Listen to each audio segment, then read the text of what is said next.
as the young people say, a little shout out for that. And Yes. of course, to your viewer and listenership, happy to be with you on a Monday. Nice as always. It's always And a with and pleasure. Monsieur Noray, the Missy, I'm not calling him Mr. Noray because he sounds so Francais to me, but I hope he will join us very soon as usual. But Yeah. always enjoy being on the show with all of you.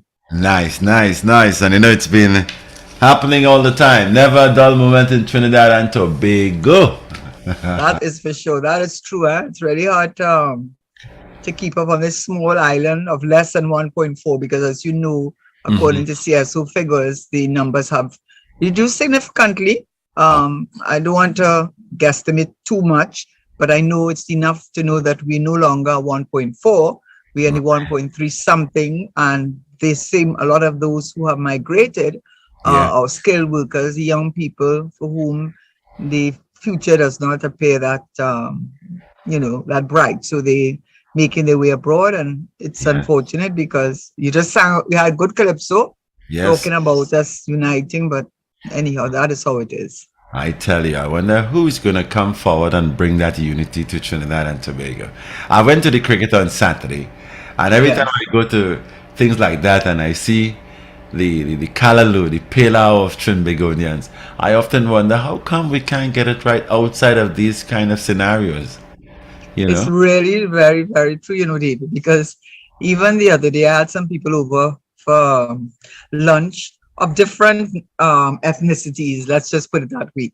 Yes. So we were actually saying, in Trinidad, you could tell an Indian from Trinidad, an Indian from India. There's some a white person from Trinidad, white person from abroad, and he's saying black because something about the way that we move our body language. And I mean it as a compliment, actually, because there's something, I don't know what it is that we have in us. It's, I can't put my finger on it but it's a positive thing. Yes, it's very, very unique. And I wish we could live that even from the political point of view. Well, that's a little bit of a difficult thing because unfortunately, as is in all countries, you could look what happens in the United Kingdom with Boris Johnson, and you had his two potential replacements, and their fight to the end was not exactly something that it's not exactly a fairy tale story. And certainly what happens in the United States, well, that definitely is not so. So what we have to understand that in politics, unfortunately, it's about power. If you're not in the corridors of power, you can't make policy and you can't make change. That's a reality. Yes. And our own gets more complicated because of issues not only of race, ethnicity, but religion. Because you can even put the Christian religion with the several iterations on one side, then the Hindu religion, and then the Muslim religion. And the point about it, it's not like in any of those countries where any of those groups are minority groups, even though in America it's about 13%, they're still minority groups.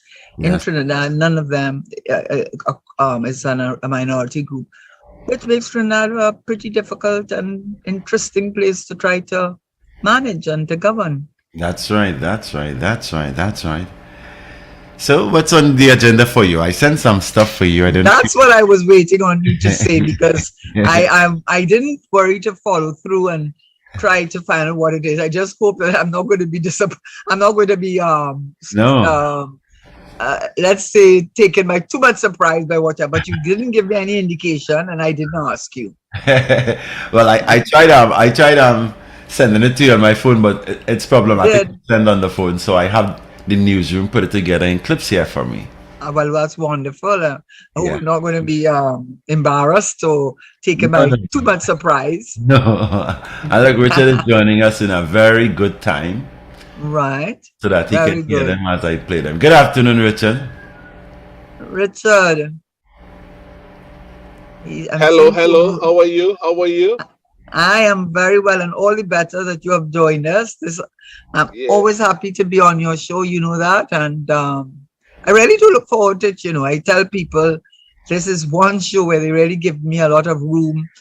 Well, in Trinidad parlance, a ramage, but I want to think my ramage is to educate our population in a very responsible manner, and at the end of the day, hopefully that they will come to their own conclusion, but on a conclusion that hopefully was based on a foundation that was based on fact and from good sources. Yes, yes. So, Richard? Yes, David, you had something you wanted to show me. I am looking for, even I don't know what your listeners or viewers are thinking, but I certainly want to know because I genuinely don't know what it is. oh, okay. Well, it came from the second national conversation on the Independence Project, featuring Yes. speakers like Professor Brinsley Samaru, historian Yes. and author. Also on that panel was Risa Ramlogan, Joda, OWTU second vice president, and Hira Dukran, former UTT Student Guild president. Yes. And the discussion was about governance and politics. So I found it so interesting. On the night itself, I gave Richard the heads up of it, and then when I came to work the next day, I talked with the newsroom team and I said, you guys must give me this. Well, in so doing, they made it the main headline story for Friday. So Okay. I'm so happy that it was that interesting. So let's listen to it, okay? Yeah, sure. And that is why what is necessary, at our time is for us to put as much pressure on Caribbean governments to grow local, to buy local, to assist our farmers in very serious areas which are really humbugging agriculture, that is pre-deal such as the tangle of red tape that accompanies any request for compensation after flood and so on. There has to be price reduction for agricultural chemicals. Trinidadians, Trinbagonians are a very talented people. And even now, with little state support, we see very creative things being done in terms of agricultural development, in terms of art and craft, in terms of cultural resurgence. We now have to ride on that horse and make sure that it does not cease its gallop. Trinidadians, Trinbagonians are a very talented people. And even now, with little state support, we see very creative things being done in terms of agricultural development, in terms of art and craft, in terms of cultural resurgence. We now have to ride on that horse and make sure that it does not cease its gallop. And that is why what is necessary, at our time is for us to put as much pressure on Caribbean governments to grow local, to buy local, to assist our farmers in very serious areas which are really humbugging agriculture, that is pre-deal such as the tangle of red tape that accompanies any request for compensation after flood and so on. There has to be price reduction for agricultural chemicals, and there have to be improved access roads for agricultural development, access roads and a potable water supply.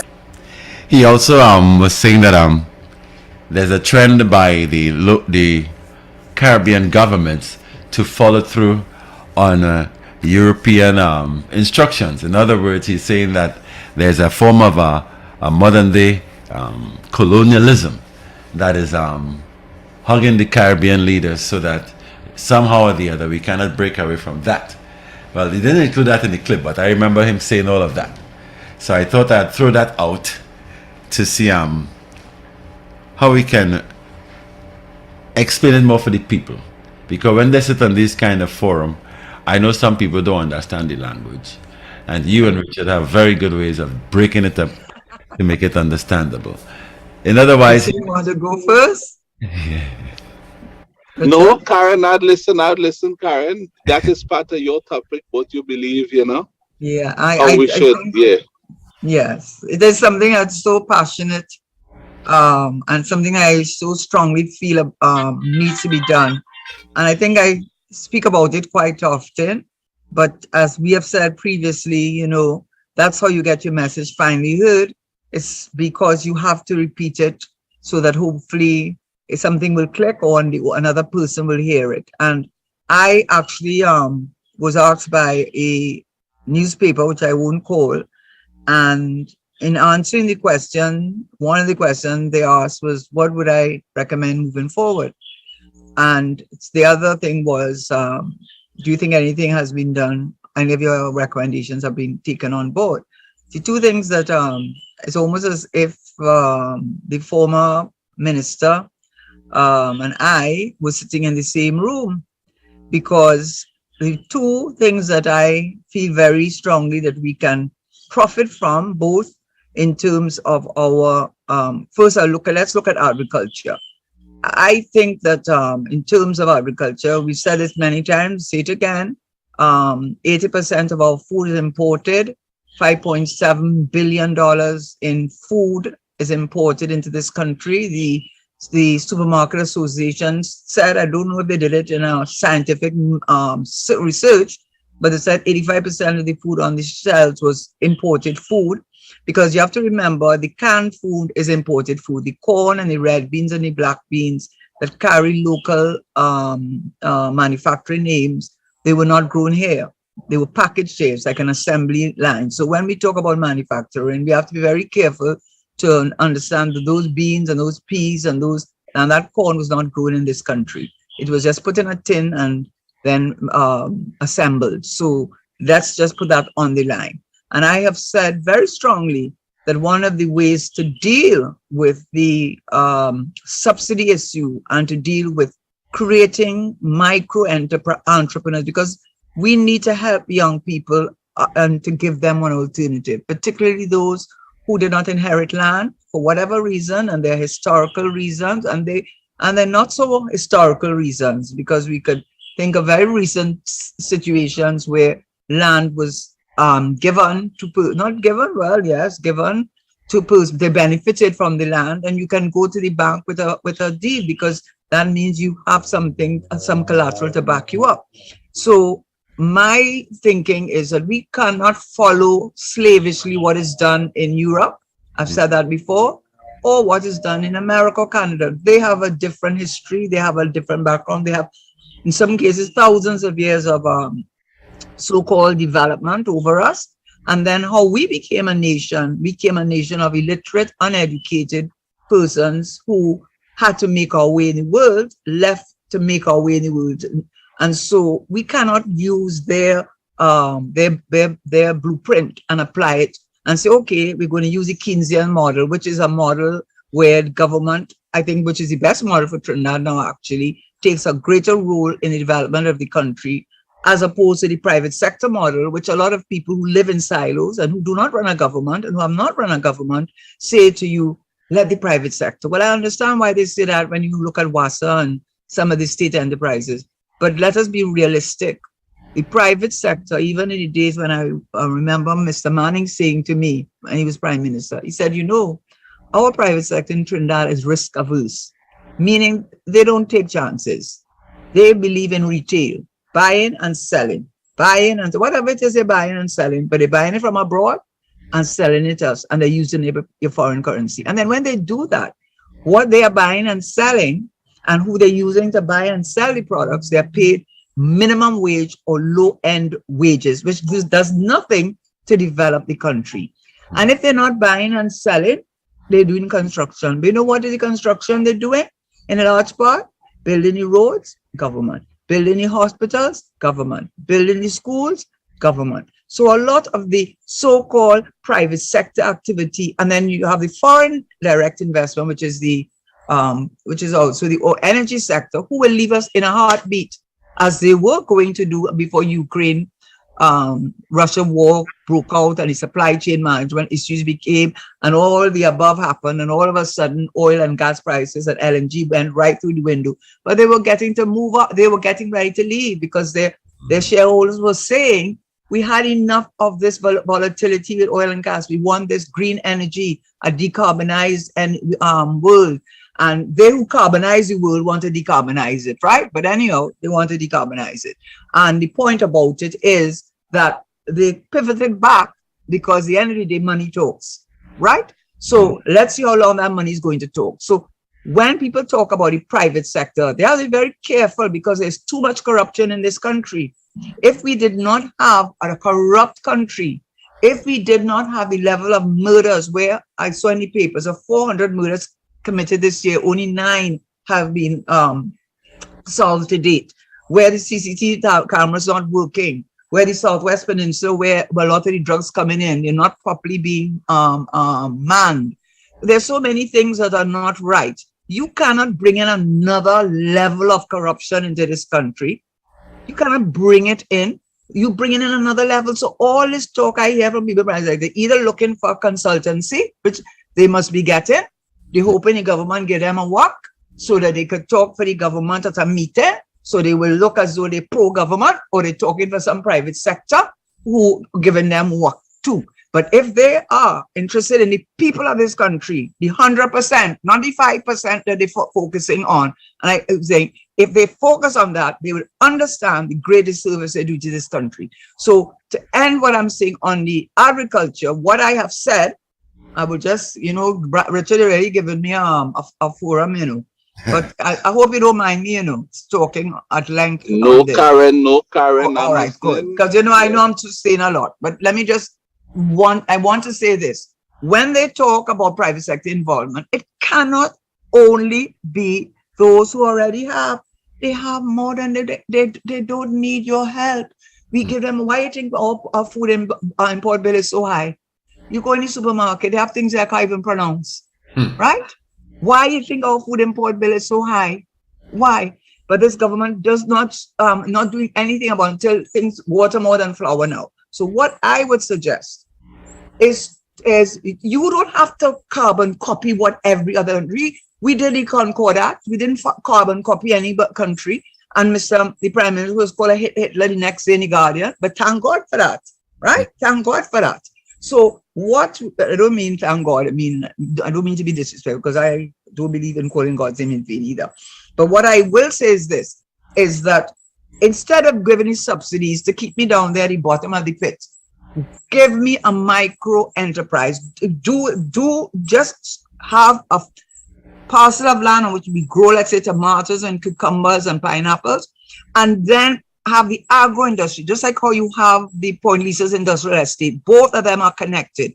And on this side now, they create the product, they do the marketing, they do the production, they do the labeling, they help them to find markets. And then we take the both in South, but now in Port of Spain, the Savannah, and call it a cultural center. Don't put up any shoddy building, a piece of something. Put up something with people who know first world, upmarket, elegant, and maintenance in terms of who did the Stallmeyer cars. Whoever doing those projects understands what I'm speaking about. Put up booths. Make sure people comply with the requirements of the booths, the display of their goods, and then the cards, and you have there as a cultural center where people can come on an afternoon, bring their children, look at a puppet show, listen to steel band, sell a steel band. That is what this government should be doing. Leave the 5% alone. They can take care of them. You give them everything. Indirectly, you have given them everything. Indirectly, you have given, and you know that is true, right? And a point I want to make too is, if I do not own anything, all I do is renting. You think you helping me by giving me an HCC house to rent? You making sure that I never come out of my poverty, because I could never go to any bank with saying I'm paying rent. Help me, help them. You're helping your country. You're helping them to come and have pride in themselves. That is your responsibility as a government. Not the 5% or how much percent you want to call it, they can take care of themselves. Why must they? Why? Public-private partnership. Which poor man could apply for a public-private partnership? Which poor man could go to HEC and say, I have land to build a thing, and the land must be somewhere in Kwaito, right? All of them get the heads up where to buy land. They know where to buy the land because they know they can come with a HEC project.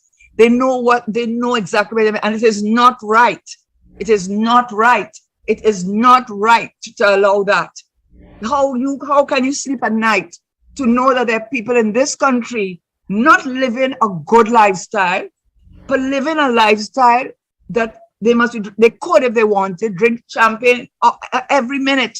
They could, if they wanted, have 5, 7, 8 of the most high-end cars. They could, if they want, own a private airplane. They could, if they want, live in a different house or apartment every day of the year. How could you feel good about that as a prime minister? How could you feel that is good governance? I cannot, I mean, I am just taken aback.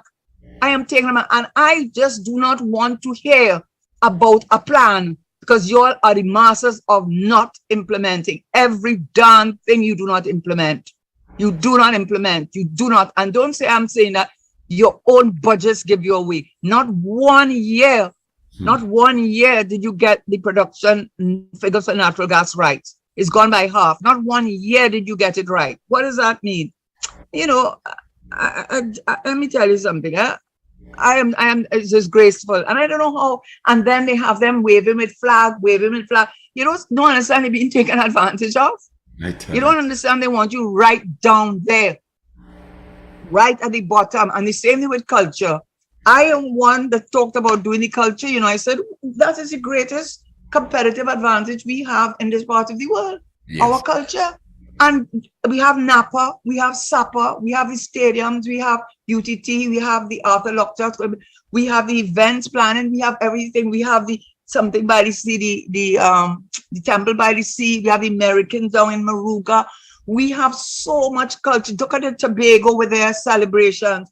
We have more than Barbados, Antigua, any of them, except Jamaica. And we're not competing with Jamaica, right next to Miami. But they don't have what we have. They don't have the cultural mix. They don't have the chutney. They don't have the steel pan. We don't have a steel pan. Instead of you, by the way, after I read that article on culture and tourism, I did see the calling Ministry of Culture, Tourism and Art.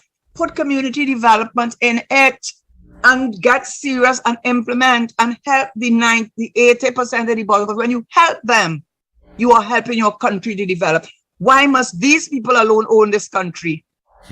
Why? Why must you allow that? And you are the government. You are the government, and you must know that that cannot be right. And you do not implement. Every answer to every question is let us do a study on Watkins report, this report, like people stupid. Let me tell you something, You may have 4 people in the first few years, right? And you did a good job with COVID. I said so, and I'll say it again. 2018, 2019, 2015, they gave you a blight because you came in, and 2016, okay. You took over a situation where you were dealing with carrying a lot of debt. But 2018 and 2019, no excuse. And 2022, less of excuse. The foreign exchange reserves, you know what, they less, even though you're making so much money off of gas and thing. What you're doing with Lake Asphalt and ProMan, you will not answer a question. You went to Switzerland to deal with ProMan. I gave evidence. They did not have to subpoena me. I went willingly and wrote and witnessed statement for the case of CL Financial and Clico under the management, not of the government, but under the management of the central bank under Section 44D. So that is why CLF and Clico brought the action. It was not the AG who brought it, right? And the Rampersad gave an order that the 51% shareholding should be returned to CLF and Clico. Why has that not been done, given the power of ProMan? And I'm saying why? Because I don't know differently. I heard the Prime Minister say he's not dealing with shareholding. All of these things, I'm sorry. I am sorry. They could tell me, could say what they want, but I'm a PNM, but I love my country, and I cannot sit by because I have no cocoa in the sun as far as I know, and that's why I could talk out. Karen, I'm taking a rest now. I'm taking a rest. I'm taking Richard up talking now, but you know, look, so Karen, I don't really want to take no rest, you know. I should just ask that you have to play war now. No, man. I am not at war. I am not at war. I am love. No. I am love. I love my country. I used on a Tuesday, Karen, to introduce I love my country too. But I think you did my editorial. You're so good, passionate, genuine, feisty, to the point. I mean, come on, and it's so right. This kind of I mean, Jesus, you made the point just now. And that people can live in apartments or different houses every single day of their life in this country. Every single day. And those are the people you chasing after and making sure they get more. That's not right, you know. That's not right. And then they talk about the private sector. Forget about that private sector talk, eh? Because to me, I am telling you, I just saying I hear it. I'm just not going to say where I hear it. But I hear it and I don't say anything now because I don't want to say anything. I don't want to get into an argument with people that I still like and I respect. But you know, when they're talking, they've never sat down in government and they don't understand you have a responsibility because all of those private sectors, at least local, how many of them have put any risk into build? How much? And the only thing you see grow is construction. Why? Because who is paying for the construction? The government is paying for this construction for the hospitals. The government pays for this construction for the highways. So when I even tell you the construction is recovering, it's still we paying for it. They don't take any chances. They don't take any chances because their role is to use as much as they can from this country, aided and abetted by the policies of this or lack of policies or implementation of policies by this government and allowing those things to feel that they are undeserving. And if you give them a little, say thank you, Jesus. So we could talk about THA that very thing, because we had to talk THA today, you know. Yes. But go ahead, dude. We have plenty time. You go ahead, Richard. Let you pontificate, and David too. Yes. Yeah. Yes. David is not looking at Karen now upon my camera just so I'm trying to get to the location. But you know, it's always a joy looking at her, you know. I tell you,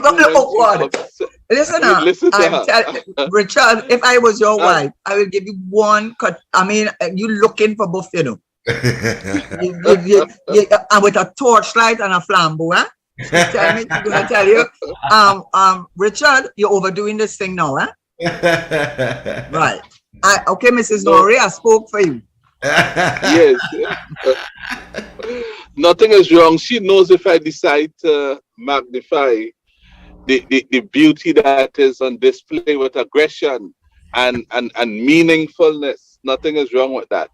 So I want to. Oh, I thought you were going to say you were just added to the lineup. I thought that's what you were going to say. Oh no, Karen! No, you're meant to get both and no more questions. Yeah, but let's say what you all have to say, because I already did say a mouthful on what Mr. Samaru said, Princey Samaru said, and it really reflects just what I think he's saying, and I think that has to be done. And I'm tired of the excuses. I'm tired of the plans. By the way, could you please publish the CL financial report? How about that? Right? Yes. Because apparently conversations will be going on about me and CL Financial. So let the people judge them, because guess what? It's politicians talking, but he represented the former partnership and his thing. I think we should hear what he has to say about what happened, and in particular, the role of the politicians, which is part of his remit. Yes, indeed. But, you know, I don't know how a prime minister, in supporting and adding in a different way to what you have said, Karen, you know, you're not doing anything to help advance the economy so that the vast majority of people in this country could participate meaningfully in the economy in some way. You have done nothing in that regard over the last 7 years. Nothing. I saw him in cricket last night from a distance. I said, I sure the one thing he must be instructed the people to tell the officials is not to announce that he's here. Yeah. you could have seen that for then the camera picked up on him. You can see he was pissed off. He didn't like that. I didn't even like that. No. Didn't even like because he didn't want that at all. Yeah. Every time they put the camera on him, you could see a person who is so discomforted. Yeah. You know, just by being there. because you don't know what will happen next, and have nothing to do with the cricket match. That's because right. everybody there, and that is when you have come to a place where you know you have not done a good job. Hugo Chavez, the late guy, Chavez could have gone anywhere in Venezuela. Had a crowd of people, they're willing, massive, not no orchestrated thing, you know. Love Chavez, you know why? They say you put a bus driver in charge, and the bus driver in charge still. Like, what's that song? You know that Calypsonian? Doctor, he's doctor. He said the driver can't drive. Remember you went down. Luther. No, Luther has one. Doctor. Come on, Luther has one. Luther has nobody driver driving good. I'm saying no. Before that, the driver can't drive. He has his PhD. He has his PhD. No. Dr. Hollis Liverpool. Dr. Hollis Liverpool. The driver can't drive. Chuck dust. Yeah. Well, I think Luther sang that same song in reverse. Okay. Yeah, because Luther in Knocking Robinson, I think it was, he was criticizing him. And he was saying, but I know he would say in other words, the driver driving good. Yes, I know the song. Yeah, I know the calypso. Right, Luther from South? Is Luther from South, by the way? Yes, he's from Point. I don't know where he's from. I think he used to teach in Mucurapo. No, I want to hear David, where did you say he's from? He's from Point originally. Point originally. Okay, good. Just wanted to know. I know they like to try to say all the talent in the country came from South. Yes, the best. Not all. I'm not that. No. I would not say that. But I would say a large part of it did. Yes. I never shared with you all that I spend the majority of my life in the southern side of this country. You know, you're trying to, David, you know what you're trying to do, of course. Look at him. I mean, that's so sad. So sad. He's not from South, so how are we trying to get membership? I spend the majority of my time in the South. Look how you're trying. And wait now, when the North people talking, he ain't saying that talk at all, you know. If he talk, he say from the East, you know. Karen,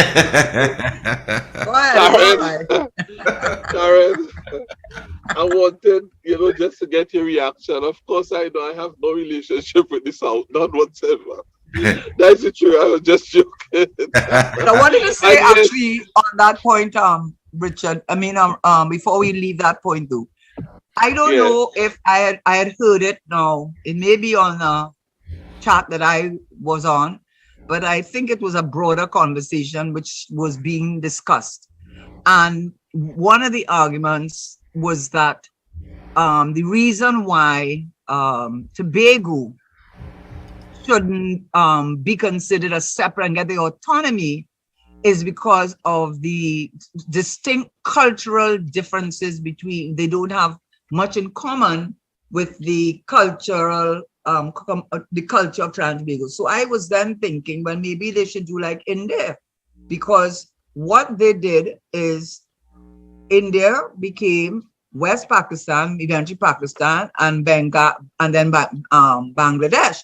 And the reason that separation occurred was because the Hindus, by large, stayed, except in the northern parts, like Punjab region, was mainly the Hindus. And there was a huge mass migration of Muslims either to west near Afghanistan and to the east, which used to be East Pakistan and North Bangladesh. If you're going to use that kind of argument, which I had heard it put forward about separation of Tobago from on cultural grounds, then should we not then say the same thing? Then it's even more pronounced in Trinidad if you're going to use that argument. I had heard that and I found it a very spurious and very disingenuous argument that was seen very loaded with another agenda. I don't know if you had heard it. No, I didn't. I didn't. But Karen, politically, if you support Tobago to go on its own too, that's what you were saying? No, I'm saying, no, I don't agree with it at all. I'm just saying, I don't agree with it at all. I was trying to say how we only have 20 seats in Trinidad, eh? No, listen, no, you're misunderstanding me. Maybe let me make myself a little more clear, more speak more clearly. What I was trying to say is that those proponents who have their agenda because they know that Tobago is purely mostly an Afro population, and then therefore more, but they don't even have a UNC presence in Tobago, and Tobago understands why they've. I mean, the UNC understands why they've done that. So that the point about it is Tobago is very important now to PNM party or party seen to be PNM. But so I am saying that when I heard this argument that was put forward that maybe Tobago should be allowed to go on its own because of the cultural differences between Trinidad, that was a spurious argument, because what they were trying to do is to let Tobago go on its own completely so that we would lose 2 seats. And I am saying, if I follow that argument to its logical conclusion based on culture, then we should do the same thing in Trinidad. Because it's a foolish argument. That's what I'm trying to say. It's a very loaded and very unfortunate position. And when I read it and I saw it repeated a few times, I didn't even respond to it, because I said to myself, why would anybody even go down that road? It's such a ridiculous argument to put forward, and it's so transparent in its ugliness. I mean, it seems to be an oxymoron to say transparent and ugly, but it was transparently ugly.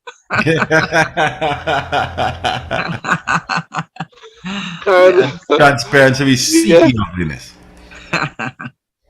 I can't see Richard for love or money. I mean, where is Richard? No, kind of tell it just now. I have to get off the traffic. They didn't give me enough room to race home today and spin the van around and dash inside. I like doing that when it's time to see it. But the traffic, Karen, the traffic. Yeah, the traffic. If I try that, I don't have that traffic, problem. I do not have that problem. Yes. I empathize.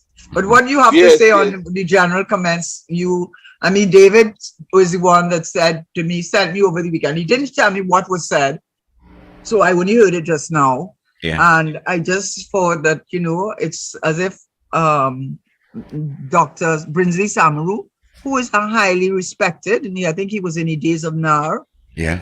Yeah, NAR. He was one of those persons committed to Trinidad in a real sense of the word, I thought. So I think his putting his 2 cents in, more than his 2 cents in, his money's worth, or a very valuable contribution, and it takes on a great bit of power and authority when I think people will say that his reason for so doing is coming purely from the interest of the country, because I don't think he's seeking political office. He's speaking as someone who has a love of his country and is seeing what is happening. Exactly. Aaron, my general position on that is that at this point in time, I think the comments are well placed. You're losing your audio. Where's Richard? Yeah. Go ahead, Richard. Yeah, you hear me? Yes, we hear you. Yeah, I say I just have to be quite careful. While I think the comments are well placed, I don't have a problem with it. My difficulty with it is today you would hear someone talk like that, right? Yeah. And for some reason, next month when you expect them to continue the same line of reasoning, yes, and so on, suddenly you hear a turn. Sometimes they do things like that to get some piece of attention. They get the attention, and then they come back out. They get a different platform, and they come to clarify what they meant. And the clarification removes everything you heard a couple of weeks ago that you felt was right. And I mean, let me give you an example. For example, the Prime Minister with the Tobago, the ferry fiasco. You remember that? Yeah. I thought you were saying fairy, like fairies, F-A-I-R-Y. But they could very well be the fairies too. The boat fiasco, Karen. The boat fiasco.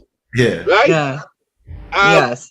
When he was responding to a question, I think from this guy who was on Mark Bassant, he asked him if he think if everything was right with what was going on or something like that, or if he believed it had any wrongdoing or something. what the Prime Minister said in response to the question, he said, yes, it was crooked. It appeared that way. You all remember that? Yes, I remember that. He said it was crooked. Then he agreed to accept an invitation to go before a joint select committee.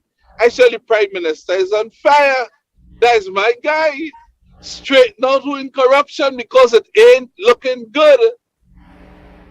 Man, sure Was that the one? Was that the one where?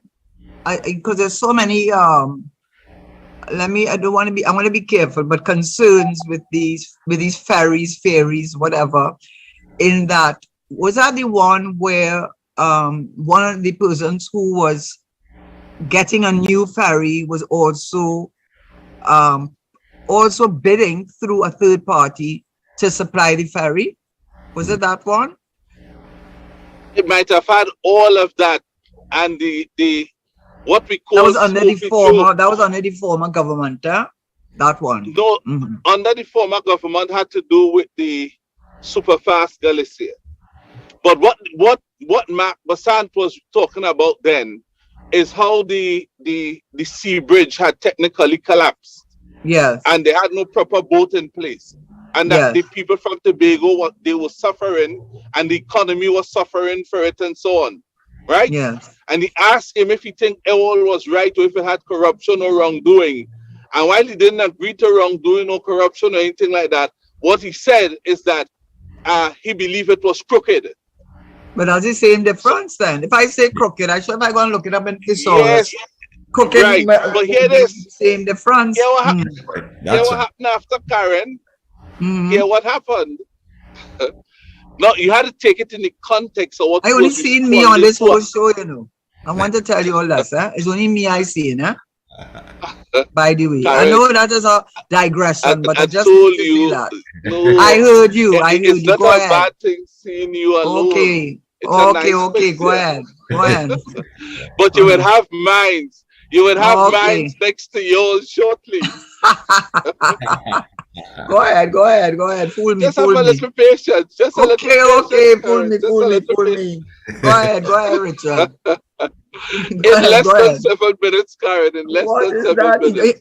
Yeah, and then David and Ruben here and now, you're not saying less than 5 minutes, you know. Just now you might say less than 6.5 minutes.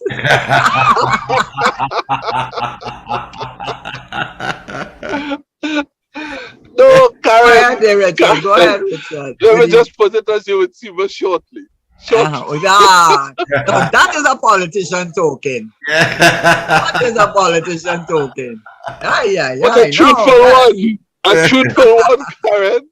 A very truthful one. But let me tell you what. Careful one. The Prime Minister, the Prime Minister, after he gave that response and it made news, and the Prime Minister say whatever was going on with the boats that they were getting and why the port is as it is now at that time, he said it was crooked. It made news.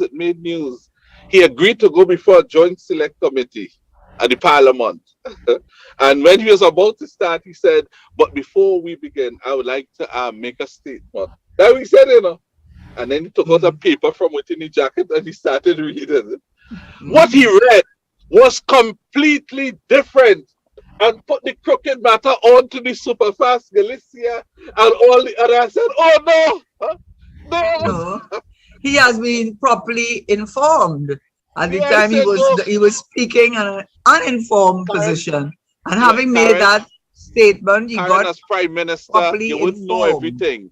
But what was going on with the sea transport, and knowing how critical that is to the people of Tobago in particular, and the fact that he's from Tobago, he couldn't forget or misunderstand how important it was to the people of Tobago. It's like when Robinson forgot how important Easter Monday was for the people of Tobago. These are shocking things. So I'm saying and Richard, he also could not forget how important it is not to make those kind of faux pas, because the persons who may be providing those services are persons who the Prime Minister considers of extreme importance to him. So he is being called on both sides, on one side, one over. I believe that. I believe Yes. that explanation instead. I Yes, believe that is what happened. So therefore, Yes, that's therefore, what we have, when more I hear than some likely, we people don't know, today, but we are and this was only speculating. one example, one Give me concern, another and one. then Give me they, a better one because and I then don't they know. I turn can't it remember that around. good one. They I have one turn for it you. around. What's that? Go Okay, ahead. the Prime Minister again said, I did not put former Minister of Finance on the committee to work with Sanders. All remember that? Yeah.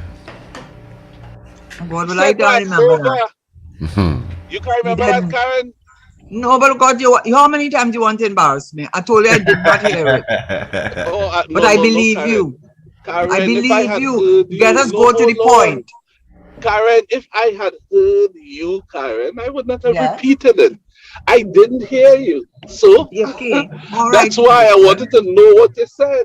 And now I Richard, know. I but wouldn't I'm ask hearing again. you now. And he Thank did you, not thank put you. the Minister of Finance on the committee and was never He did on the not committee. put, yes, he did not put Wendell Motley on the committee to work with Oh. Sanders. You remember that? And he went on to Oh. say, he said, Oh. I am the, after Robert Amal said, sir, Mr. Prime Minister, you Oh. put out this and you said this at so and so time. He said, Mr. Amar, I am the Prime Minister of this That's country. right. And if I did put it, you remember that? Well, said, I have if heard I him say had- things of the same nature, so All right, all right. And it's when he said, I'm the Prime Minister and I know who I put where. Well, my God. I know what Amma was saying was the truth because I heard that. So I was wondering if I start But I taking bet you wrong to everybody went back breakfast. in the corner though and stay quiet. Everybody stayed quiet. This what happened in this Right. country. Everybody Yeah. gone in the corner and stay quiet. Right? Because they understand. They got the message. Do not challenge me. Amar did his work and put it out with the Prime Minister's voice, saying that I have appointed Wendell Motley to lead the committee with Sanders. And he played it for about the whole day when he went back to his studio. And he put it out in the papers. He told the Prime Minister, I'm going It was to a meeting in Barbados or something at the time. Yeah, he said, I'm going to put it out, because I have it. I'm running a media house. I have that. He said, I am the Prime Minister. And if I say so, he said, all right. Oh, God. Ahmad went home, did his research. He sent it out on WhatsApp. He sent it out for everybody to hear. He put what the Prime Minister said. He did So what did the Prime Minister have to say after that? Well, he never said anything. You know what he did? All he heard, press release, hear the stuff from the office of the Prime Minister. Office of the Prime Minister. Yes, not the Prime Minister. No, the office. Office of the Prime Minister wishes to apologize for the error in saying and that was it. Not the Prime Minister apologized. Well, he did better than many, though. Augustino Richard, I liked it, he did better than many, he got advice and he took it, and some people might not have done that at all. So but Karen, how you could forget what you want me to say? I'm speaking my mind. I'm asking you, Karen. I know because I know you will put the diplomatic and euphemistic. No. It's not. That. No. Okay. I am going to say this.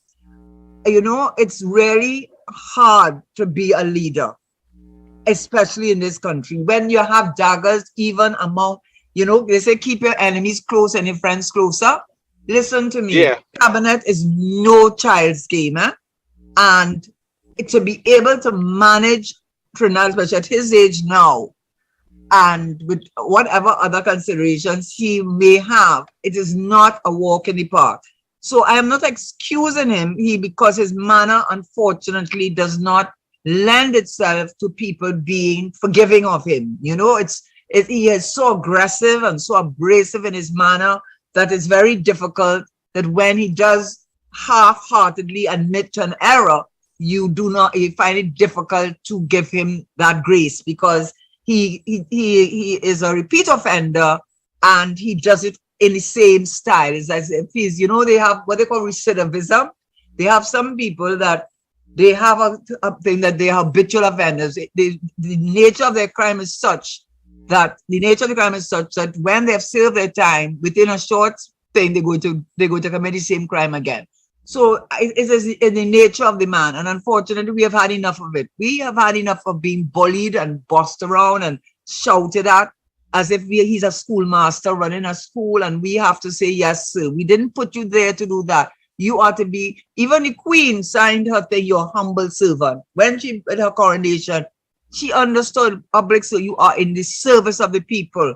And I don't know if he understands what being a prime minister means. It means service to the people. And it's an honor and privilege to do that. Yes, you have a right to call back your minister, your appointments in foreign affairs. And that is your right. In any government, that is their right. But unfortunately, his style of governance is one of abrasiveness, harshness. And there are a lot of people, I just find it very difficult to put up with that kind of consistent behavior in that way. And so when he does try to be, and you're right, office of prime minister, if you were so bold as to say the prime minister, be a man and say, I am made an error. People have respect for you, but you can't bring yourself to do that. You probably had it dictated and you grudgingly, they probably have to use your stamp. You know, they have a stamp that you don't actually have to sign your name. So you probably have to use a stamp and stamp his signature, right? Because they told him you have to do it. And he grudgingly did it. And if we come to that conclusion, it is because that is the way he has governed since he's been there. And I want to use a more private, personal thing, but which illustrates exactly what you are saying. And I've said it and I'm going to say it again because I've had no answer to it.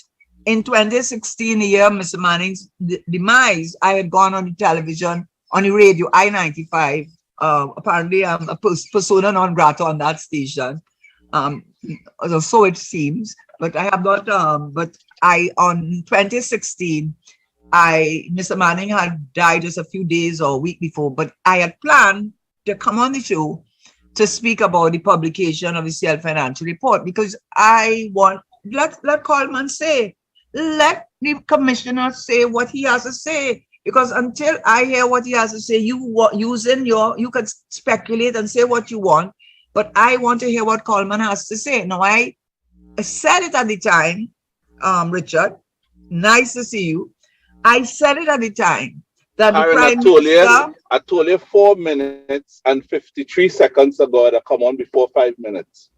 So I made it before 5. Wait now, you want to keep company with the Prime Minister because you said you were going to be there in less than 7 minutes.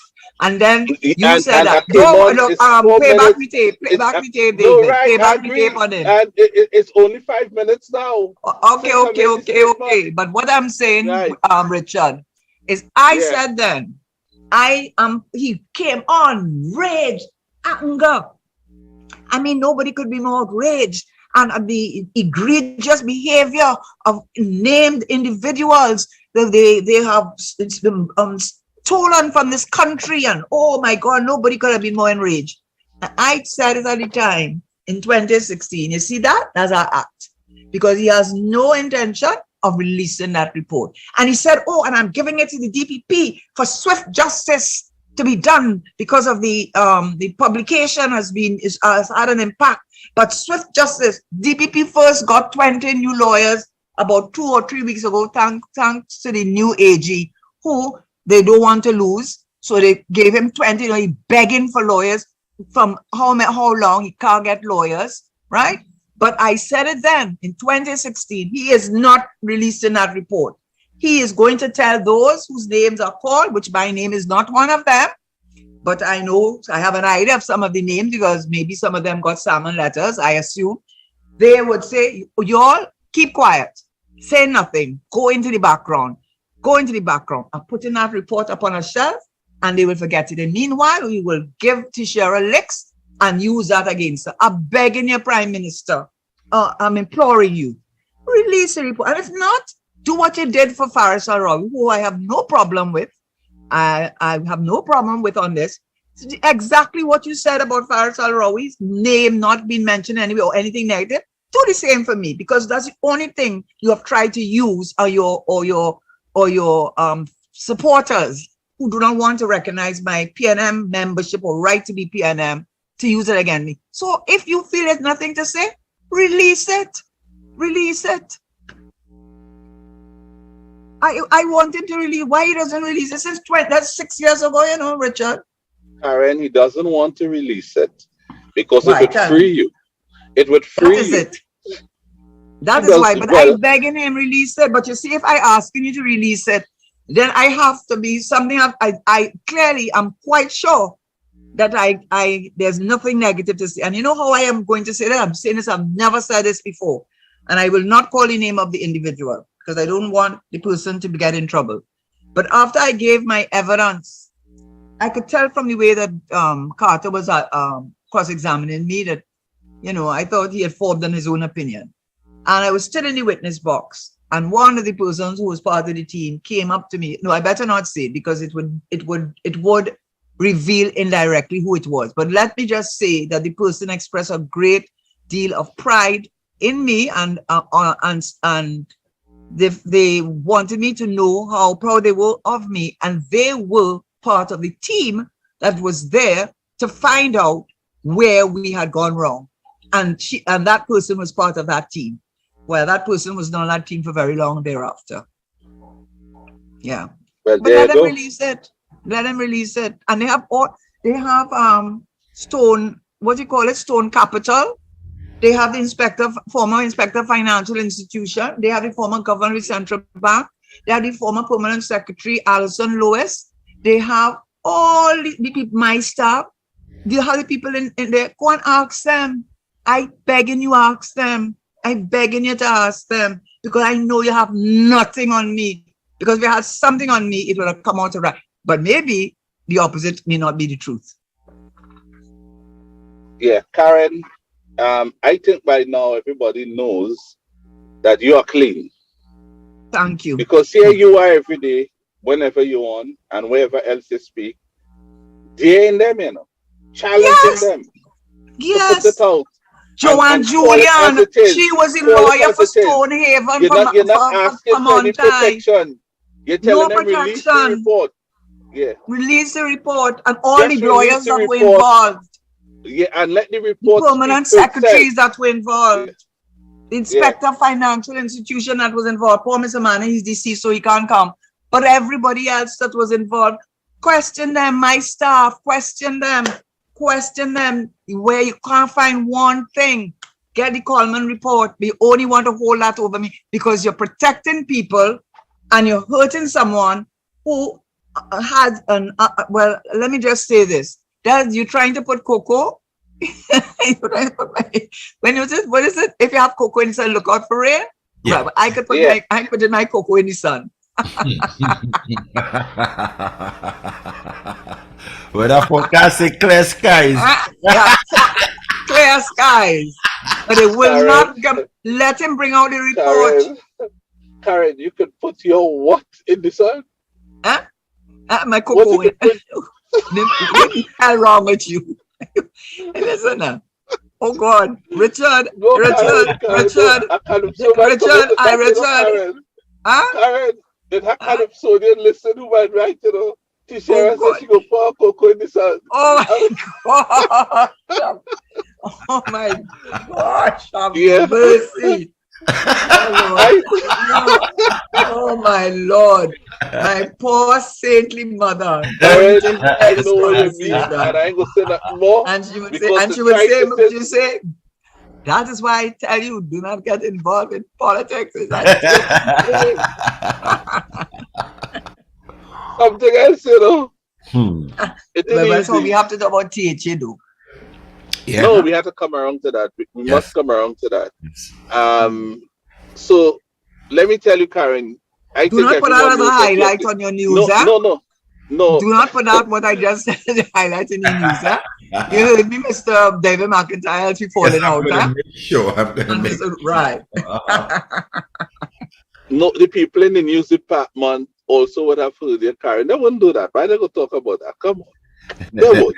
It's one or two. We only deal with hard issues openly and fairly, and we try to stay away from gossip and bacchanal. Right. Exactly. There's no news element attached to that part. Exactly. You're making a point, and it accentuated the point you wanted to make, and you got that point across quite clearly. There's nothing wrong with that. Nothing yet. Yeah. So we're moving on. Yeah. No, not yet. We're moving on. Yes, on the same topic still, though. Hold on. Oh, okay. So what I'm saying is, you got the point across as to how clean you are. But you know, sometimes you say you must defend the Prime Minister, right? Yeah. Let me try to do it because I defended him so much in 2013 and 14 and 15 to make sure he is, to get him where he is. I mean, people credited me with placing him there, you know. I mean, we had to take over the opposition work for him, you know, especially after Section 34. I mean, I believe you. I believe you. Yeah, serious. And then, I mean, we think it was right then. Harvey Boris and myself too. We felt it was right then. I don't know about Harvey's position now, but I wouldn't be surprised if he feels as I do, which is that we were wrong. We were very wrong. But we would not have known whether we were wrong or right until we tested him. And we have. And after 7 years, we know what he's capable of. And that has informed us that we were wrong. But we have a defense. We did not know. But we know now. And that's why you would hear my comments as they are. I've heard Harvey the other day on this program quite clear too.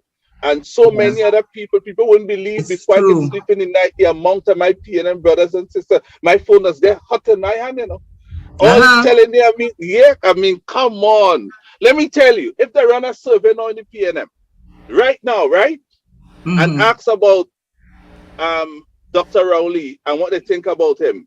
Out of 20,000 people, if they get so many, I am telling you, over 19,500 would say he should go. I tell them my phone is get hot. All of them are afraid to talk out.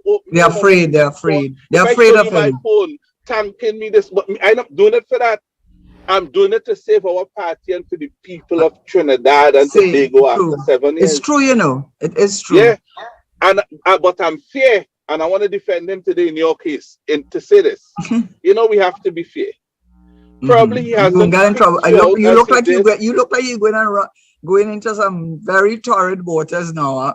I don't know, but go ahead. Karen, I know you go ahead. You want to go ahead. Lucky take me not in person. Yeah, don't tap me yet. You know, Mr. Manny would say the bus to tap them down the road and like you going mad. Don't tap me. Well, hear me first. Okay. Perhaps Dr. Rowley didn't pick you out to clear your name because his focus was to clear those who he could say are a part of his administration. Because I know the fella, you know, you come and use that as a defense down the road, you know. He would say, I picked out Alwari and this one because they are part of my government. Karen Tesheira is not. And there were many others who are not part of his government. And just like her, he didn't name them either. He only picked out those who are part of his administration to set the record straight to let people know the people who are in cabinet or who are working with him in government, those people are clean. Karen Nunez Tesheira is not a part of my government. I didn't see the need to get into that. She could get a copy of the report herself and she could go out and she make the wrongs and tell people that she clean and so on and she's vindicated and whatever and the other, etc. So perhaps, because I've been analyzing it, and I was saying, but why won't you also pick out Karen as a PNM person? But perhaps he's not looking, and let me put to the record, stop saying there's a PNM government, people.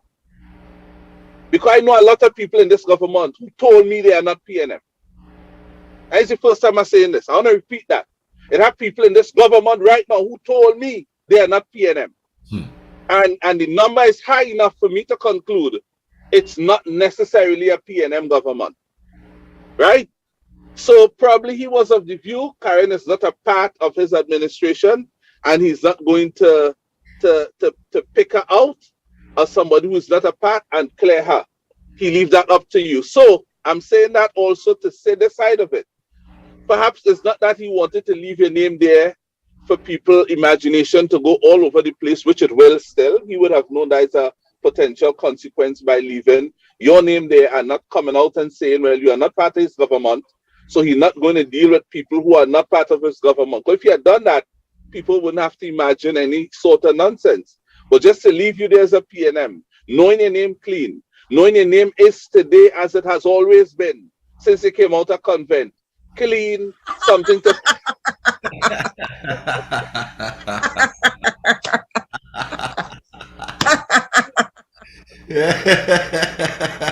Karen, when you get vexed, you look beautiful. When you get happy, you look even more beautiful. That's why I keep the camera on her.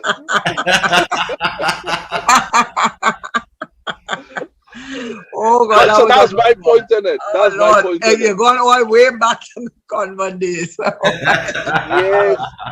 But can I What just convent? respond to that? Yes, I'll yes, just yes. respond one thing to that. I could understand what you're saying, but the difficulty with that is that the remit of the I don't want us to continue too much on this either because they're giving it life, and I don't want to give it too much life. Yeah. So I'm just after No, but this. I don't mind it getting life if it No, means but I that don't want more to people give would it. come to know that your name is clean. Yeah, but I and it don't. should be mentioned. Yeah. Okay, but let me just say this. I don't, as I said, not wanting to give it too much life because it will take on a life which I may not, a direction which I may not anticipate. But what you have to remember was that the remit of the Coleman Commission was up to June 2009 and the political implications. I was the one that signed the MOU. I was the Minister of Finance. I was the one acting on behalf of the government that made a decision about CL Financial and CLICO and the Section 44D emergency powers and so on. So I was the one, not just a member of the cabinet of that time, but I was the minister charged directly with responsibilities over CLICO, CL Financial. That's one. Secondly, I have nothing against Mr. Faris Arawa. In fact, I taught him at law school. He's always a very charming and pleasant, as he still is. But he was not even an MP, a minister, or anything. So yes, it is the government of the people, but it is when you are fighting to form the government, it is a party that fought for that. And therefore, when a name of one of your senior party cabinet members is sullied and dirtied and has the stink of corruption attached to her, especially with the ongoing issue with CL Financial, which to date has not yet been resolved, it really is remiss of him not to have said, up to today, for the last 6 years, I just want to clarify that in the report, there was no statement made against the former Minister of Finance who served under PNM administration. That would not hurt him. That would show, I would think, because a lot of times when people want to attack me and want to say things about me, it is that, who is she? She's on a PNM. So you cannot underestimate the, because there's a party at the end of the day that will vote. So the fact that he didn't do it, still hasn't done it, will not do it, appears to me to be, if it wasn't deliberate at the beginning, it certainly seems so today. And I think that that's the least he can do to clear my name. That is all that I would ask him to do, because it is obvious. You don't have to be a rocket scientist to say, well, if he won't clear it, it's because he can't. And I would think that. And that is exactly, he's a very intelligent man. He's very smart, very shrewd a politician, and he knows that is the intent. And if he didn't know it, I'm saying it. So what does it cost him to say that I, as a member of the PNM, and have never left the PNM, I've never crossed floors, I've never gone and jumped and joined another party when I get disenchanted, I stay right with my party. But you cannot say, for the good of the party, let me say, Brian Manning is in administration. Yeah. That is the former president. You know, you have him in your administration. You have Dr. Brown, who was in Mr. Manning's administration. You have others who were in Mr. Manning's administration. So you can't separate us PNM. And I'm not asking for any great foot. I'm just saying decline it, because when you don't do it, you will leave in road for, or is it thing for Gucci to run? And that is deliberate. Playing track for Gucci to run. And listen, if he wasn't intelligent, and if he wasn't shrewd, and if he wasn't smart, and after 6 years, after I wrote my letter, he didn't know it, now he knows it. So if he doesn't want to do that, it is because, in my respectful opinion, it is deliberate, because it will definitely be to the benefit of the PNM to say that, look, she may not be in my administration, but our PNM party, we stand for this.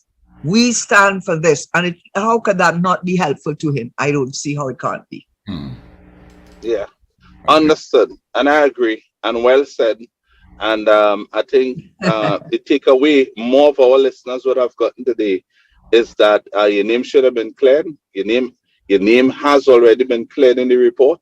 It should have been made public, Yeah. and the report should be made public so the report could speak for itself, and Or at people least would the see part that deals with therein me. with you. People would be able to see within it that Miss Teixeira has been cleared, and how they would know because perhaps the report has no mention of unit either, Okay, there you and go. that might be the Or perhaps the mention is that in the circumstances of a global financial crisis, which the world was enveloped in, I can remember a gentleman from Bear Stearns coming to see me at some time when I was in government. The reason I remembered him so well, for his rather a little cold and strange character. But in any event, it stayed with me. But within a weekend, Bear Stearns collapsed. Bear Stearns is one of the larger financial organizations, and because of loss of confidence, in a weekend they collapsed. Iceland, America, this thing was a global phenomenon, and even at a time when people may forget this, but the banking sector were high in praise in the way that we helped to contain it because we were afraid that the story would go out and all hell would break loose, because remember Republic Bank owned CL Financial, and Clico owns 51% share of Republic Bank. So they owned, it was a nightmare of gargantuan proportions. And the fact of the matter was that at the end of the day, all that was done with the instructions of the Prime Minister, the central bank governor giving me directions, the permanent secretary, and if they really wanted the truth, ask for those people to come forward. Why don't you ask them? Why did you ask them? They don't owe me anything. None of them owe me anything. So if it is, and I don't owe them anything. So if you really seeking the truth, that Candy Teixeira, don't worry with her, she's saying that, those people have no reason to protect me at all, not in 2022. And let them speak. But let's leave it alone now, because enough. Enough is enough. Yes, TH, Yeah, David now. He's saying yes, TH, What is your view on the TH?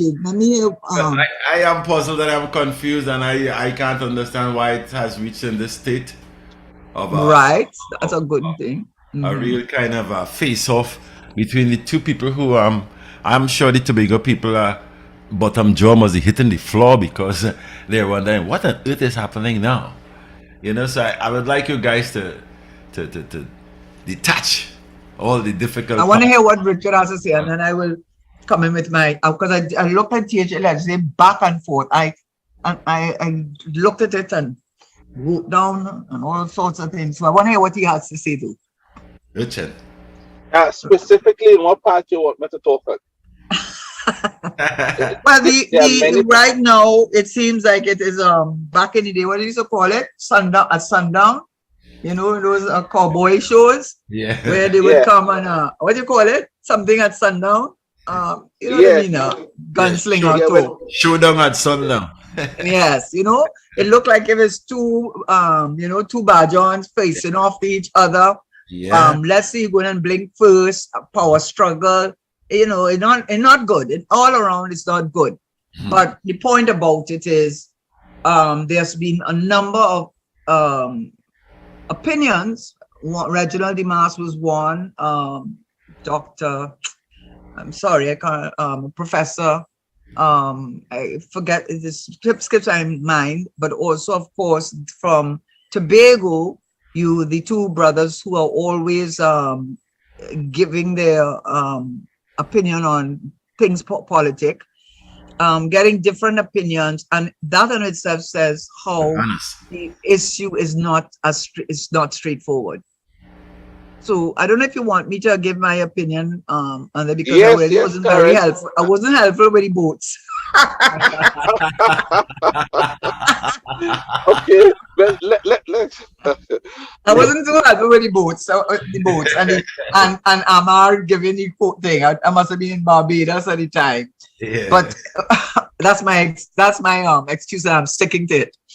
But no, when I looked at the THA Act, I think Tobago House of Assembly Act, I do not get the impression that it really anticipated, as sometimes legislation, which is why you have to need amendments to legislation, that we would have a situation of a chief secretary or deputy chief secretary resigning as in though not as an assemblyman, which is, you see, that is the whole conundrum. Because when you look at the legislation and you look at the definition of what is an assemblyman in section 5.1a is someone who has won an election or by-election. So it's something like a member of parliament. Yes? Right. And then the next stage is now you want to start the assembly doing its work. And it says until everyone is sworn in, is no assemblyman, no councillor can start their work. So it is important to do that, go through that process. So the first person, as I understand it, that has to be sworn in is the presiding officer, who comes like the in Trinidad, our Speaker of the House, right? And the presiding officer does not have to be an assemblyman. In other words, does not have to be the equivalent of an MP, right? But they have to vote, they have to elect that person. The assemblymen have to elect. Now we have 15, I mean, there's 14 more. So we have to elect who we want to be the person who is, what you call it again? It's not the presiding officer. And then he's sworn in by the president. After that now, the presiding officer then swears in this assemblyman, and the oath of office is given by the president. And then you have this election among the assemblymen of who will be the chief secretary and deputy chief secretary. When it comes to councillors, councillors are really appointed, and they are appointed by the assemblymen that are this chief secretary gets a certain number and only one for the minority leader. So the point I'm trying to make is that there is a distinction between an assemblyman who has won an election in a national election and the assemblyman who has been elected by his colleagues assemblymen in the Tobago House of Assembly. It's two different things in my understanding. And why that is important is because when we look to determine how we remove someone as or vacates that office of assemblyman, section 19 gives you the direction. Either the person dies or the person resigns by writing to the presiding officer, who would then presiding officer, and where it is the presiding officer who doesn't have to be an assemblyman at all, then he has to write to the president. And the thing about it is that when you look at an assemblyman, elected assemblymen who have been elected by a national election, and now assemblymen who have been sworn into the THA, while there is provision for the revocation of the position of, say, presiding officer by a no confidence motion, by a resignation of the presiding officer as presiding officer, there is no equivalent that I could see of a chief secretary or deputy chief secretary resigning his post in those offices. You are not resigning as an assemblyman because you became an assemblyman, because it's like when you were a cabinet minister and you lose your cabinet appointment, but you won your seat, you become maybe a backbencher, but you are not, you are still a member of the parliament. And it's only when you, for whatever reason, resign as a member of parliament that you can then say that you can have a by-election. So my point is, I could find nothing in the legislation that dealt with a chief secretary or a deputy chief secretary resigning from his office as that, because they're not resigning as assemblymen, they're still assemblymen. They have not given up that. When you are no longer an assemblyman, that is when you talk about having a by-election, and you'll have a by-election to fill the post. But in the case of Watson Duke, as far as I understand it, I think he was trying to forestall a no confidence vote. Now, if they could have done it, I don't know if they could have, because the only provision in the act that I could see for no confidence vote to remove someone is for a presiding officer. You can move a no confidence vote. But I think, this is what I think. I think that they're playing chicken. They're trying to see who will blink first and who will get the better in the political guile. I think what was intended, and I may be wrong, that what Farley Augustine, I call him Farley Davidson on another show, they said, well, I'm too Karen, you think he's riding a motorbike or what? But Farley Augustine is by far the one that's popular. They said that Watson could not have won that election without Farley Augustine or B. Israel, because they brought moderation, common sense, whatever the people wanted. That was the general consensus. And I think that what Farley Augustine wanted to do was to move a no confidence motion against Watson Duke, to have as an assemblyman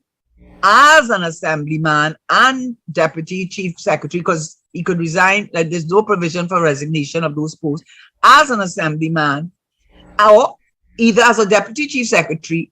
And if he got the vast majority of votes against Watson Duke for either reason, it would then show up in politically the power that people say he has in the party, and that the party cannot do without him.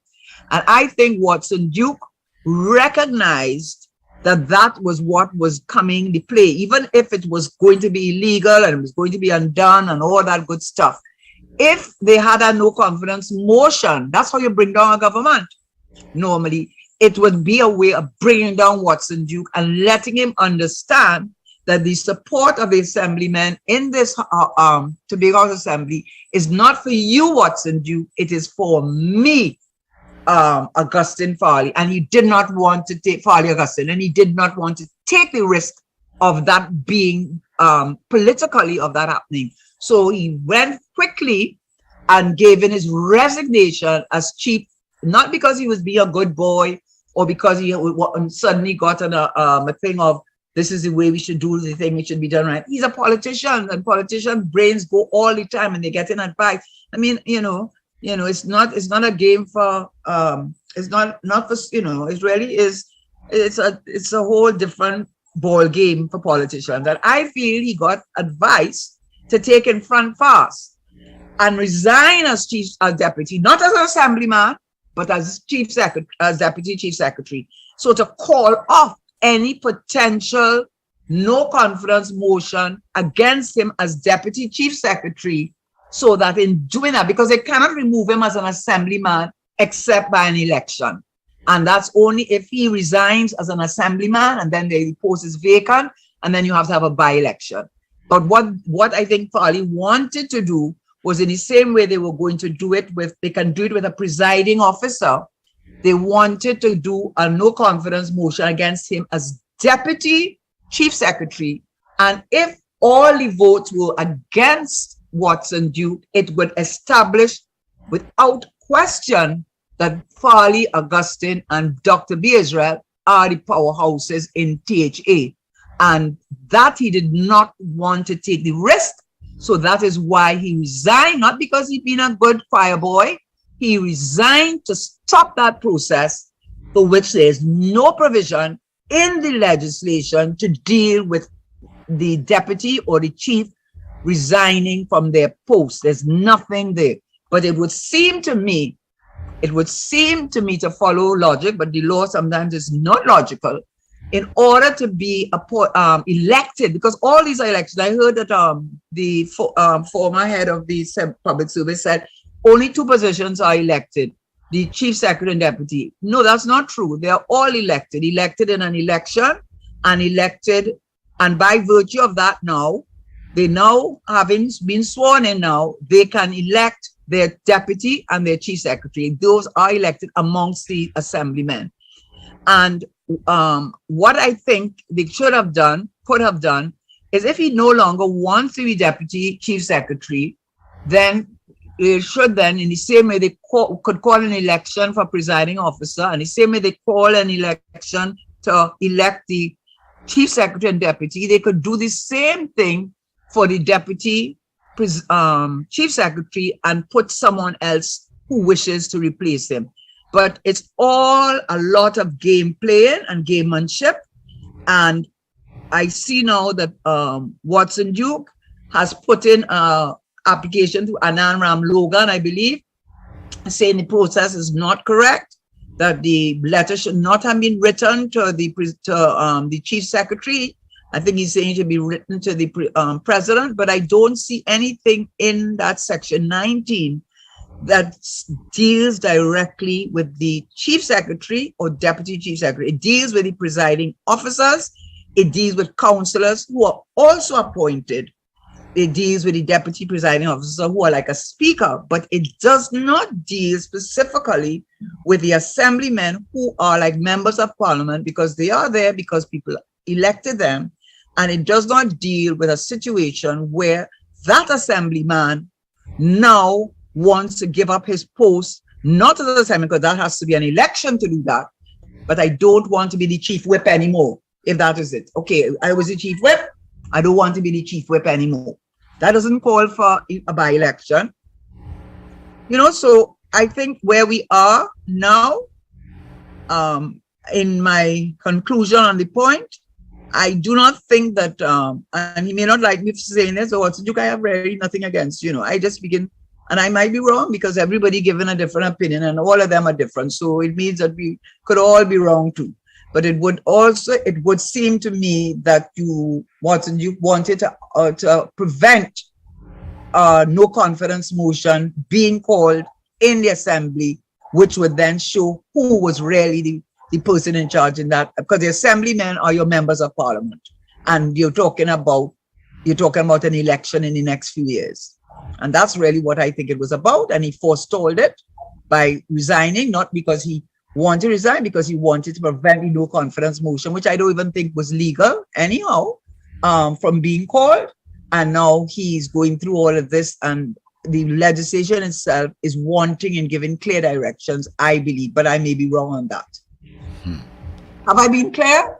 Very clear. Very, very clear. That's some information I didn't know at all. Yeah, well, you see, when I come in, Richard, I find like you're staying quiet. You didn't like what I had to say, or what? Unmute your mic. Richard, I find like you didn't like what I... Huh? No. No, what you did, Karen, you explained to our listeners clearly what transpired. That's good. That's what I think. And what you think? You think that's what you did? Because that's I believe in the absence of, I went through our legislation so many times, Richard, and I am saying I did it today, and I am not holding out myself as being the oracle on it, because a lot of people have given their opinions, and the opinions have been divergent. So James, the two James brothers, I am not holding out Vanis James and his brother. I am not holding out myself as being anything, but I could see that, in my view, from a political strategy, and the kind of persona that Watson Duke has, he is not the type to give in and be. No, he does not strike me as the type. He does not have that personality. So, but he is a very, very astute politician, which is what you have to be in PSA and to be able to survive as long as he has.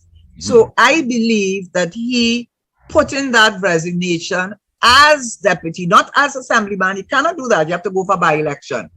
As they in law say, qua assemblyman, QUA. You know with your law degree. It's like they put me in my place. So you already know, qua assemblyman. He wanted to do it as qua deputy chief secretary, and I'm not sure there's any provision to deal with that situation, but he wanted to forestall the no confidence motion, because I feel he would have lost, and he did not, and he cannot recover from that.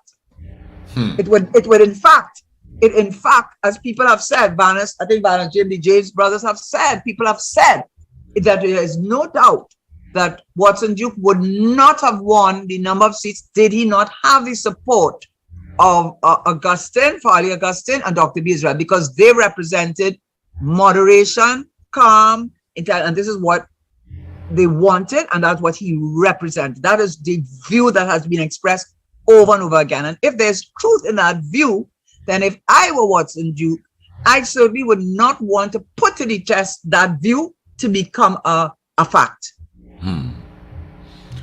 Where does that leave the PDP? What kind? I find Richard very quiet. Like I'm saying something. Richard, what you say there? No, Karen. I said you got the I point have to across tune in clearly. tomorrow. We're not tuning in tomorrow. Hear what you have to say. What you say? No, what no, you're not no, saying no. when I'm on. No, Karen, because I think you captured it so wonderfully. Yeah. Watson Duke today, so I'm adding, I'm not going to go for what you did. Yeah. Watson Duke today apparently accepted someone nominating him, and then someone seconded him to for the same position of deputy chief secretary. And I know some people might have want to know, well, why would he do that, given that he's the one who just resigned on his own? He volunteered it. So I just wanted to say, I think, I could be wrong, I don't know the person, he hasn't shared his idea or anything, never did that with me. But I would think what he may have been in search of today, by allowing it to go through, was to assess the support he really has in the assembly. How would that do that? How would he do that? Because they're not going to allow that to go forward, because the law is very clear as to how the process after an election, what happens. And it is only when the assembly presiding officer is sworn in and the assemblymen are sworn in by the president that they can now elect amongst themselves the deputy and chief secretary. The presiding officer need not be an assemblyman, but you could only do that when the members of parliament of your who have won the election, so to speak, say they want you to be the head and you to be the deputy. So there's no nomination there. The only thing I saw about nomination is for councillors. Councillors are nominated, councillors are appointed. But when you talk about election, the legislation is very clear, because I have wrote it down in order to prepare for today's and I always do it because I feel a responsibility to your audience. Yeah. I wrote it down. Section 9 talks about appointment of councillors, right? But these are the steps. First of all, you're swearing in the assembly by the president under section 6. Step 2, election of by the assemblymen of the presiding officer and the oath of the president, by the oath of the president. And then step 3, upon the election of the presiding officer, the assemblymen shall elect a chief secretary and deputy chief secretary amongst them. And then they do the oath by president. And then section 9 talks about appointment of councillors by the presiding officer acting in accordance with the advice of the chief secretary, who gets most of them, and the minority leader gets only one. And section 13 says nobody cannot assume duties, whether elected or appointed, to the assembly until the oath of office is administered. And then how you become vacant and vacating of a thing. So I went through the legislation. I mean, maybe I missed something, so I will admit to thing. I'm not saying that I have it all right, but I am saying to you, I don't know he could talk about nominating, because it talks about the only way. It's like you're a member of parliament now and you're deciding amongst your membership who you want to be the chief secretary and deputy. Now, usually, as the head of the party that won, like the PNM, whoever is the leader would become the prime minister, if I can make an analogy. But Watson didn't recognize his unpopularity, I believe, and therefore he did the right thing and gave Farley Augustine the chief secretary, and everybody breathed a sigh of relief and made him deputy chief secretary. But I think he has, in my view, this is just my opinion, I am not hating on anybody. People have to understand, it's just, this is what it looks like to me, Yes. that Farley Augustine and Dr. B. Israel, who I have a tremendous regard for, have become increasingly popular amongst the population of Tobago, whilst Watson Duke, they have their concerns about, is that going to be a version of Rowley, which we do not want. Are we boy? We don't want Are we boy. And Are we boy get the licking of his lifetime in 14-1. And I believe it had a lot to do with those two persons and less to do with Watson Duke. And Watson Duke is not a fool. And I think he recognizes that his manner, which gave him success in areas like PSA, or however he's able to, you know, to survive, and however he's able to do it, it doesn't always work in every political arena. And this is what is not working in. Tell me something, Karen. Where does he, as political leader, factor into all of this? Well, He has no kind of control now. Well, no, because he has more or less given up the chief secretary, or what you would call the leader, to Augustine, Farley Augustine. And I think he did that because he wants his party to win. And he knows, in my respectful opinion, just from being in politics all these years, whether in or out, but in being in thing, that he read the ground well enough to know that his winning had a lot to do with the people who were supporting him and brought a measure of, you know, balance, I believe. And I believe that he, more and more, now Farley has to be careful, because you know the merit or the worth of a man, not when things are good, but when things are bad, because it tells you your true character. And he and B. Israel, Dr. B. Israel, and all of them have to be very, very, very, very, very careful during this period, that they do not come across as being headstrong. They have to be firm.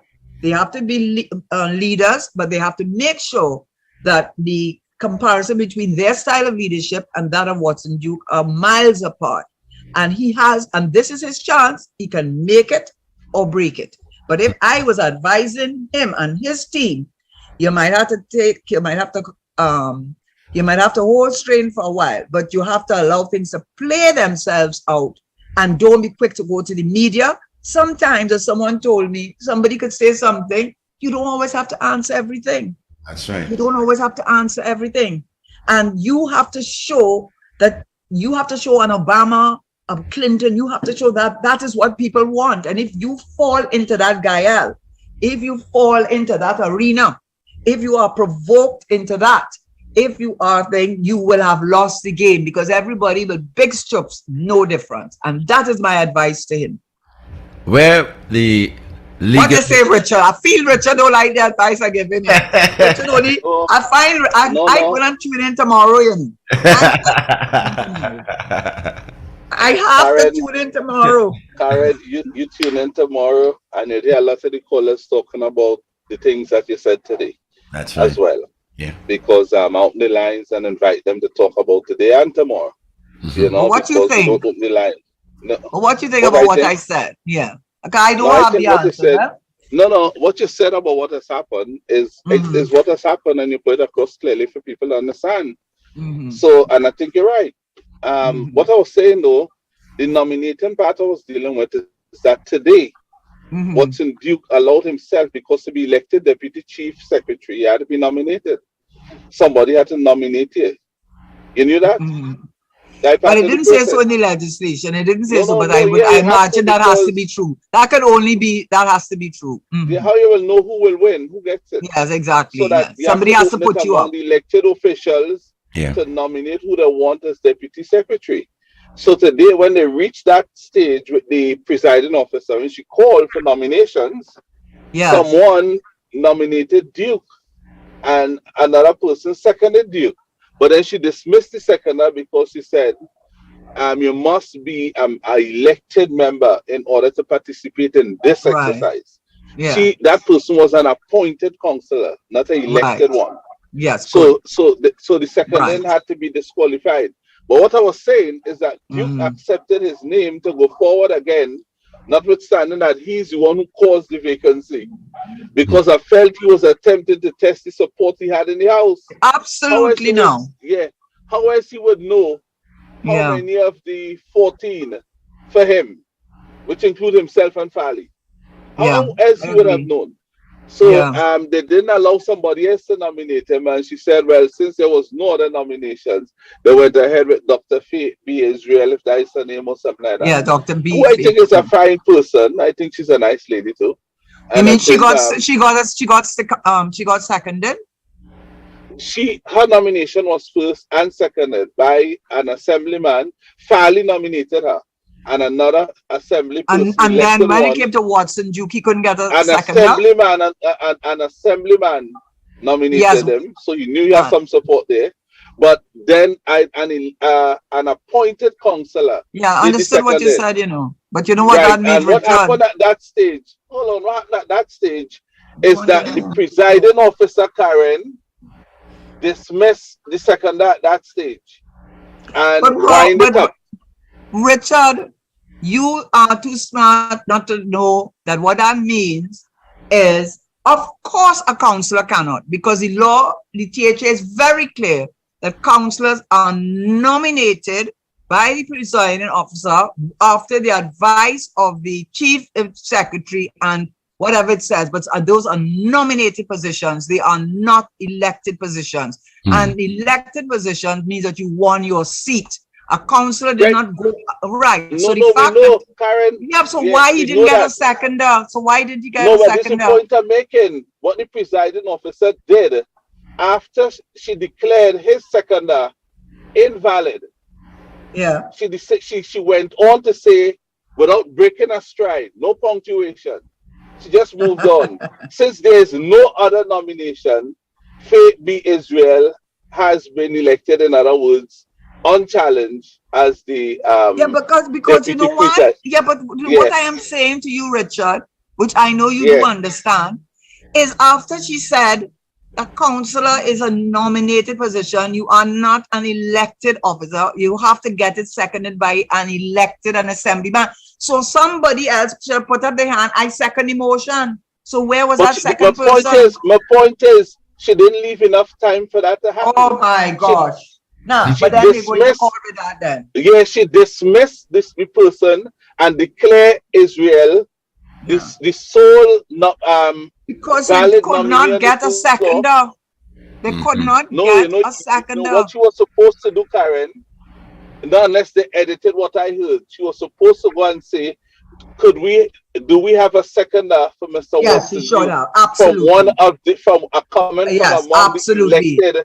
Yeah, absolutely. And wait at least 2 seconds. Absolutely. What came across on the radio, I didn't hear that. Absolutely. She went absolutely. Yeah, and to me, that is wrong. If that is so. Yeah, that is wrong. If that is so, you hear what I'm saying, huh? If that is so, and there was no editing or anything, so absolutely wrong. If the second person was not a valid one, she should have given an opportunity for an assembly, an elected person who's an assemblyman to second it. And something is very wrong if that is what happened. Yeah. If that is what happened. Don't be surprised to hear them moving against the presiding officer next week. Okay, but if that is true. It's 6:01, and listen to me. I'm going to listen to you tomorrow, eh? Good. Because I'm listening to you tomorrow because I have a feeling that what I said today about Watson Duke, you're not happy with me. No, Karen, why of me? Karen, I like David laughing. I like David laughing. David laughing. You can say anything good or bad about Mr. Duke. You studied the law and surrounding the THA. And you came and share your interpretation of it with us today. And I said that I'm subject to correction because it seems like all of us are giving different opinions about that same legislation. But there's something that is missing. There's a lacuna somewhere that needs to be addressed.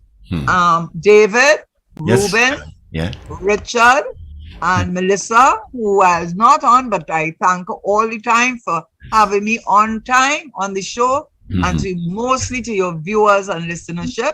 I thoroughly enjoy my time with you on a Monday. And I suspect I might be listening a little bit on Tuesday. to hear what is being said in my absence. Yeah. Karen, no need to have an attorney with you when you listen to the show. You know? Normally, when people listen to me, I'm told they have their attorney there waiting with pre-action protocol and they're taking time. Yeah, but we I'm try always to be clean. fair. No, I'm always clean, so none of them come yet.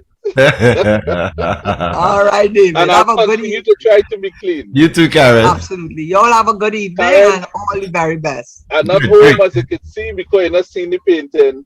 But Yeah, as that I is- reach home, I'm going to set the clock again for Monday. Okay. Very have a nice good show evening again, to Karen. everybody. Yes. All right. Take Thanks a care. million. Bye-bye. Yes. Bye. Bye-bye. Take it easy. Bye. Bye. News straight ahead, Richard. Yeah, I'll listen to the news. Good, great. Power 102 Digital.